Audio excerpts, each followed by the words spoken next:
Прогуляться по средневековой крепости, увидеть драгоценности времен Александра Македонского или заглянуть в гигантскую пещеру с подземным озером. Все это не где-нибудь, а прямо под Уфой. Село Охлебинино. Здесь история 2500 лет в одном флаконе. Слоеный пирог из разных культур. Это уникальное место, которое буквально напичкано объектами культурного наследия, памятниками природы, истории и архитектуры. Их можно увидеть и буквально потрогать своими руками. Но обо всем по порядку. Вот они, вот эти кольцы-то, видишь, какие красивые. Оно немножко так сияет. Эти кадры сняты в абсолютной темноте. Здесь только свет от нашей камеры. Огромный подземный зал поражает размерами, на фоне которых человек просто теряется и даже не верится, что где-то там над головой каменный потолок. Площадь только одной из галерей Охлебининской пещеры почти с футбольное поле 90 на 40 метров. А еще здесь круглый год не замерзают 2 подземных озера. Зимой пещера очень красивая. Вот эта вся арка, она покрыта сталактитами сверху, сталагмитами снизу, именно из льда. Вот, и, в общем, такая вот как бы сказка, немножко Нарния, можно сказать. Но несмотря на всю красоту, Охлебининская пещера считается самой обвалоопасной в республике. Она находится на дне большой карстовой воронки на берегу реки Белой, примерно в 45 километрах от Уфы. Посещать ее рекомендуется только зимой и в сопровождении опытных инструкторов. Летом и особенно весной велик риск обрушения хрупких гипсовых пород. Здесь это происходит регулярно, что подтверждают огромные валуны на дне пещеры, говорит инструктор по туризму Ильшат Фасхудинов. В пещере вообще желательно не шуметь, не кричать, громких звуков не издавать, камни не кидать, потому что любой звук создает резонанс, и из-за этого резонанса гипс падает. Так делать нельзя. Смотри, что нашел. Конфета? Мусорят людей. А безобидная, на первый взгляд, конфетка, забытая в пещере, может обернуться настоящей экологической катастрофой, добавляет спелеолог Анна Евдокимова. Все оставленное человеком в пещере не разлагается и остается там навсегда, нарушая экобиоценоз. Из-за этого погибает уникальная флора и фауна пещеры, а также возрастает риск обвалов. Будут страдать животные, которые там обитают, летучие мыши, микроорганизмы. Микроклимат нарушается, то есть температура тоже будет подниматься из-за людей. И в итоге это может привести к тому, что она будет обваливаться еще чаще. Стоит подняться от пещеры по крутому берегу наверх, и оказываешься на горе Акташ, где сохранилось основание средневековой крепости времен Золотой Орды. Оно хорошо заметно на снимке со спутника. Это П-образное оборонительное сооружение протяженностью около 700 метров, по краям которого раньше располагались 2 укрепленные башни. Выделяются руины и на съемках с коптера. Эта полоса не что иное, как бывшая крепостная стена. Если восстановить примерный облик крепости, то получится следующее. Сначала копали глубокий ров, который заполнялся водой. На образовавшемся земляном валу выкладывали каменное основание и уже сверху строили основную деревянную часть. Начинаю подниматься на крепостную башню. Вот это, собственно, сама башня этой самой средневековой крепости. Археолог Никита Савельев изучил здесь почти каждый сантиметр во время раскопок. Это так называемый Охлебининский археологический комплекс, состоящий из нескольких городищ разных эпох и могильника, крупнейшего во всей Восточной Европе. История здесь буквально под ногами. Прямо во время съемок у нас на глазах археолог находит на полевой дороге несколько древних артефактов. Если походить, посмотреть, здесь будет и керамика, и чего тут только... Вот тут даже кусочек кости обожженный. А это древний абразив, точильный брусок. Вот даже следы от заточки металлического инструмента есть. Вот. И мы здесь видим, что все эти сколы, они вот такие вот заглаженные. Что свидетельствует о том, что это было сделано очень давно. Но это точно делал человек. Конечно, конечно. Мало того, вот эта вот часть еще использовалась, условно говоря, нужно было просто разрубить, я не знаю, там какую-нибудь кость или еще что-то. Ученый сравнивает археологию с криминалистикой. Говорит, разница лишь во времени произошедшего события. Вчера или 2000 лет назад. Сейчас я нахожусь на дне так называемого археологического раскопа. По сути, это разрез крепостной стены, которая стояла здесь, сложно представить, в 13 веке. Ученые сделали этот раскоп для того, чтобы изучить срез и установить примерный возраст этого городища. Вот как выглядел этот раскоп в 60-е годы. Тогда впервые работы здесь были проведены известным уфимским археологом Анатолием Пшеничнюком. Было установлено, что люди начали селиться на горе Акташ еще 2500 лет назад. Вероятнее всего, это были восточные финны. Как считают ученые, их ближайшие потомки – современные жители Удмуртии. В эту сторону от городища, от крепости начинает формироваться очень большой грунтовый некрополь, могильник, ну или кладбище, если говорить современным языком. В нем должно содержаться порядка 10 тысяч погребений. То есть либо самый крупный, либо один из самых крупных могильников вот этого времени, то есть эпохи раннего железа во всей Восточной Европе.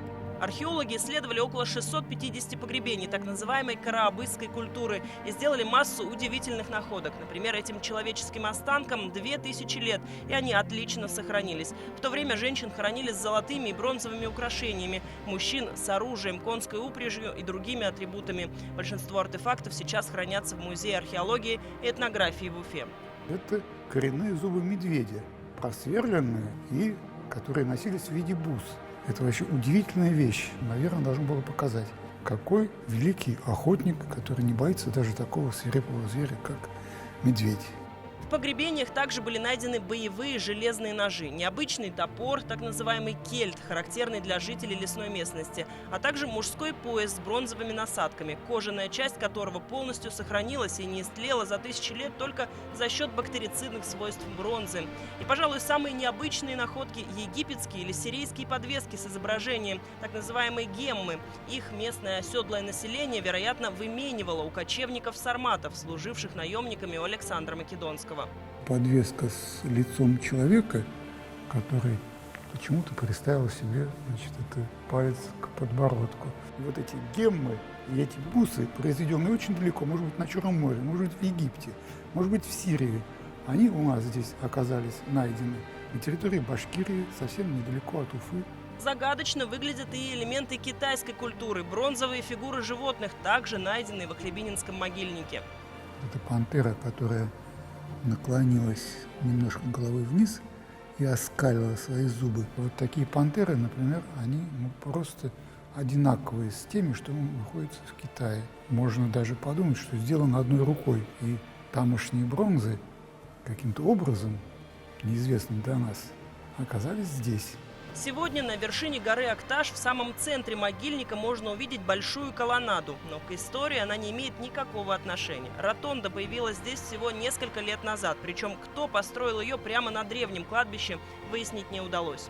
Это все протоколировалось, оценивался ущерб, направлялись все документы в администрацию Иглинского района. Мы пытались разобраться, кто это строил, но в итоге выяснилось, что никто ничего не строил, никто ничего не знает. Ну, как мы предполагаем, это кто-то из местных жителей просто решил облагородить красивое место, наверное, для фотографирования.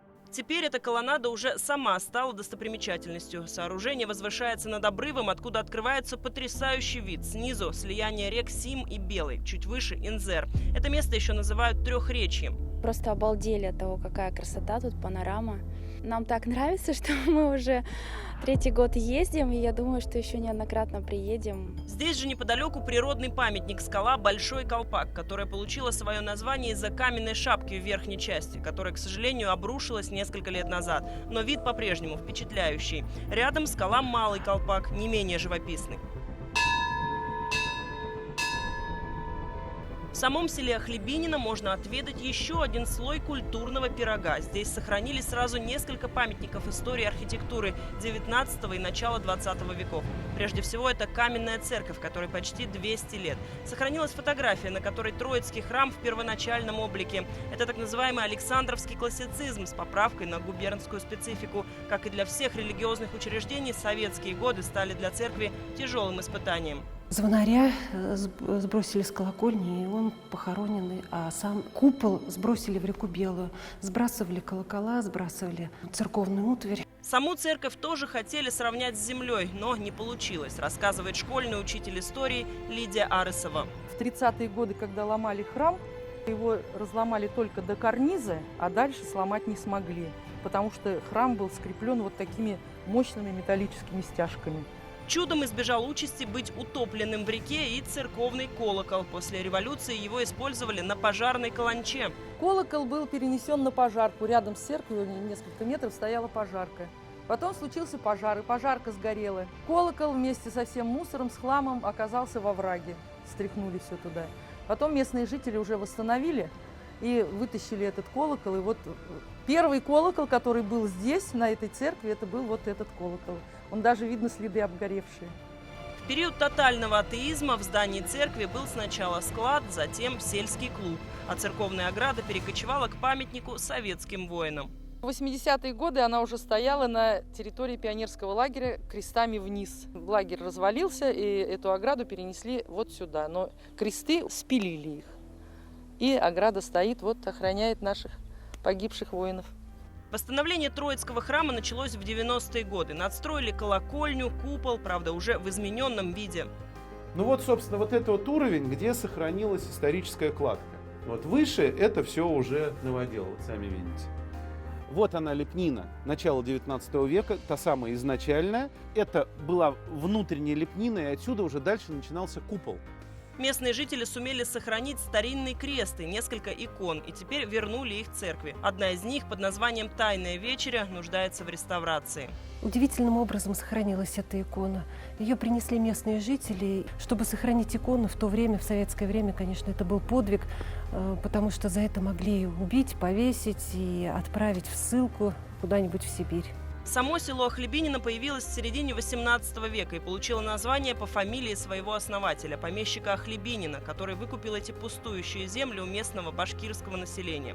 Здесь сохранились сразу несколько объектов культурного наследия, например, 2 здания, принадлежавших купеческому роду Колотовых. Усадьба Колотова – здание постройки 1905 года. В начале прошлого века здесь располагался лесозавод. И с тех самых дореволюционных времен здесь сохранился вот такой огромный теплонагреватель. В нем кипятили воду для нужд завода. Когда-то его вынесли на улицу за ненадобностью, и с тех самых пор он и лежит здесь как своеобразный символ давно ушедшей эпохи.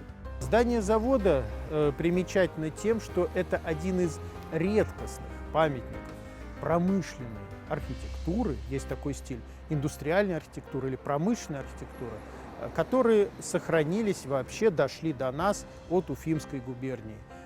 Как правило, особенно в отдаленных частях, они разобраны на кирпич. Историк Павел Егоров лично занимался выявлением памятников истории и архитектуры в Охлебинино, в их числе больничный комплекс из 7 зданий. Это наиболее полно сохранившийся медгородок из всех подобных в республике. Сейчас в этих зданиях располагается детский приют. Однако и здесь они частично утратили свой первоначальный облик. Стали спиливать железные козырьки, варвары, покрасили красно-кирпичные здания какой-то дурацкой побелкой, покраской, чем испортили структуру красного кирпича.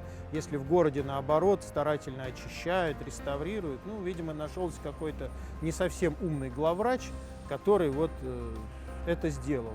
Охлебинино поистине уникальное место на стыке культур, и здесь целый ряд причин, по которым этот объект под Уфой может стать крупным центром притяжения туристов. Но пока это малоизвестная, непричесанная достопримечательность.